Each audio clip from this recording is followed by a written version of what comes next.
નમસ્તે દર્શક મિત્રો, દેશ અને દુનિયાના તાજા સમાચાર તેમજ ખેડૂતને લગતી ઉપયોગી માહિતીને લઈ ફરી એકવાર નવા વિડીયોમાં આપ સર્વે મિત્રોનું નેન્સી ફાર્મ યુટ્યુબ ચેનલમાં સ્વાગત છે।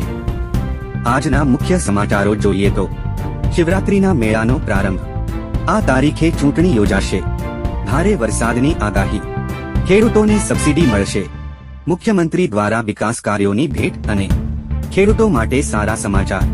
તમામ સમાચાર વિગતવાર જણાવું તે પહેલા અમારી ચેનલને લાઇક અને સબસ્ક્રાઇબ કરી દેજો। આજના પ્રથમ સમાચાર જોઈએ તો ભવનાથ તળેટીમાં કાલથી શિવરાત્રીના મેળાનો પ્રારંભ થયો છે।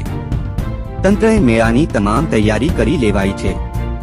આ મેળામાં દેશ વિદેશના લાખો શ્રદ્ધાળુઓ આવે છે। શિવરાત્રીએ નીકળતી નાગા સાધુઓની શાહી રવેડી મેળાનું મુખ્ય આકર્ષણ છે। યાત્રાળુઓની સગવડતા માટે જૂનાગઢ તંત્ર દ્વારા સૌપ્રથમ વખત કોડની સુવિધા શરૂ કરાઈ છે, જેને સ્કેન કરીને લોકોને પાર્કિંગ તેમજ આશ્રમ સહિતના સ્થળોની માહિતી મળી શકશે। 8 માર્ચ સુધી આ મેળો ચાલશે। સમાચાર તરફ આગળ વધીએ તો આ તારીખે ચૂંટણી યોજાશે।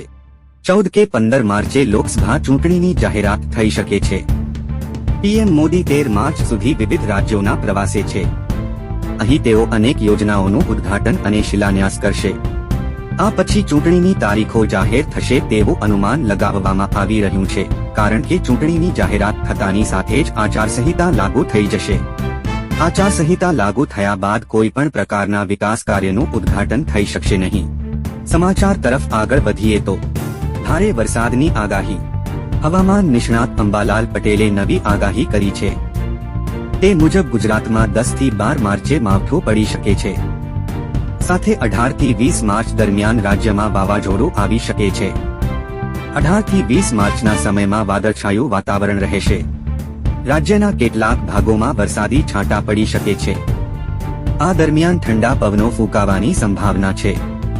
21 માર્ચ પછી ગરમી વધશે તેવી આગાહી કરવામાં આવી છે। ત્યારબાદ આગળના સમાચાર જોઈએ તો ખેડૂતોને સબસિડી મળશે। રાજ્યના ખેડૂતોને સ્વનિર્ભર અને સમૃદ્ધ બનાવવા માટે રાજ્ય સરકાર દ્વારા ખેડૂતોને વીજ બિલમાં રાહત પેટે સબસિડી આપવામાં આવે છે। ગત 2 વર્ષમાં ખેડા જિલ્લાના ખેડૂતોને કુલ 272 કરોડથી વધુની સબસિડી આપવામાં આવી છે, તેમ ઉર્જા મંત્રી કનુભાઈ દેસાઈએ વિધાનસભા ગૃહમાં સભ્ય દ્વારા પૂછાયેલા પ્રશ્નના પ્રત્યુત્તરમાં જણાવ્યું હતું। ત્યારબાદના મુખ્ય સમાચાર જોઈએ તો મુખ્યમંત્રી દ્વારા વિકાસ કાર્યોની ભેટ, મુખ્યમંત્રી ભૂપેન્દ્ર પટેલ ગઈકાલે સાંજે કચ્છ પહોંચ્યા હતા। તેમના વરદ હસ્તે કચ્છમાં વિવિધ વિકાસ કાર્યોનું લોકાર્પણ અને ખાતમુહૂર્ત કરવામાં આવ્યું હતું। બચાવના શિકારા ગામથી મુખ્યમંત્રીએ 1000 કરોડના વિકાસ કામોનો પ્રારંભ કરાવીને વિકસિત ગુજરાત બનાવવા તરફ વધુ એક સોપાન આગળ વધાર્યું હતું। રાજ્ય શિક્ષણ મંત્રી પ્રફુલ્લ પાનશેરિયા, કચ્છના સાંસદ વિનોદ ચાવડા સહિત ઉપસ્થિત રહ્યા હતા। ત્યારબાદના મુખ્ય સમાચાર જોઈએ તો ખેડૂતો માટે સારા સમાચાર, ની પટેલની અધ્યક્ષતામાં મળેલ કેબિનેટ બેઠકમાં મહત્વનો નિર્ણય લેવાયો છે। મંત્રી ઋષિકેશ પટેલે કહ્યું કે વીજ ટ્રાન્સમિશન લાઇન ઊભી કરવામાં ખેડૂતની કપાતી જમીનની સહાયમાં વધારો કર્યો છે। ઓનલાઈન જંત્રીના દરોમાં 200ના લેખે વળતર ચૂકવાશે।